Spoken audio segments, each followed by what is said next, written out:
que sí, el que estem justificant és lo injustificable. Resulta que la majoria absoluta s'ha demostrat que no serveix per a res, és dir, les majories sempre van en contra dels que menys tenim i són lamentables, perquè estem justificant que per una pèssima gestió ara després se dona una amnistia, és dir, per haver gestionat mal, ara cal donar una amnistia perquè consideren que el fi justifica els mitjans.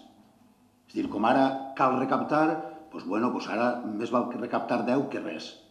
Jo penso que el que cal fer és una bona gestió, perquè el que sí que està clar és que durant totes les legislatures els que han anat a nòmina i els treballadors i els de peu, ixos a tocateja anem més rere més pagant. I si eres autònom, ja ho saps, si el dia 20 d'abril no pagues el primer trimestre, automàticament recàrrec. I ara, com se fa una pèssima gestió, doncs ara resulta que els que van a nòmina solen pagar entre un 17% a un 27%. I ara els guapers de cara des de fraudadors en un 10% ho tenen tot solucionat. Mira, això més valdria que si no se sap gestionar, dimitisquen i que se'n vagin els que no saben gestionar. A nivell local, a nivell autonòmic i a nivell d'estat.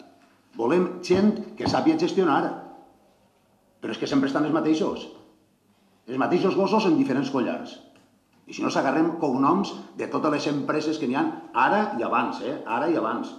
Però és a veure qui en puede más. No, és dir, no justifiquem això. Abaixem un poquet a terra, que així estem a nivell local, reconeguem les coses.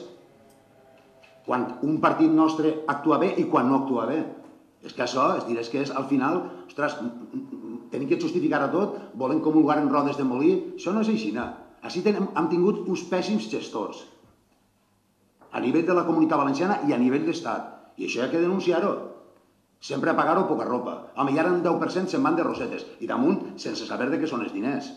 Ara tu que te pillen en qualsevol planteta o en qualsevol cosa de traficar o alguna cosa, automàticament vas, enxiquerat, o robes en un bar i vas automàticament a la presó. Així, estos senyors se passegen els diners fora, 45.000 milions d'euros a soles. Doncs mira, ahí estan, i a la marxa, i així justificant-ho, a veure de quina manera se'n podem eixir millor parats de l'assumpte. Doncs no, perdonen, ja està bé, home, ja està bé, sempre pagar els mateixos. Gràcies.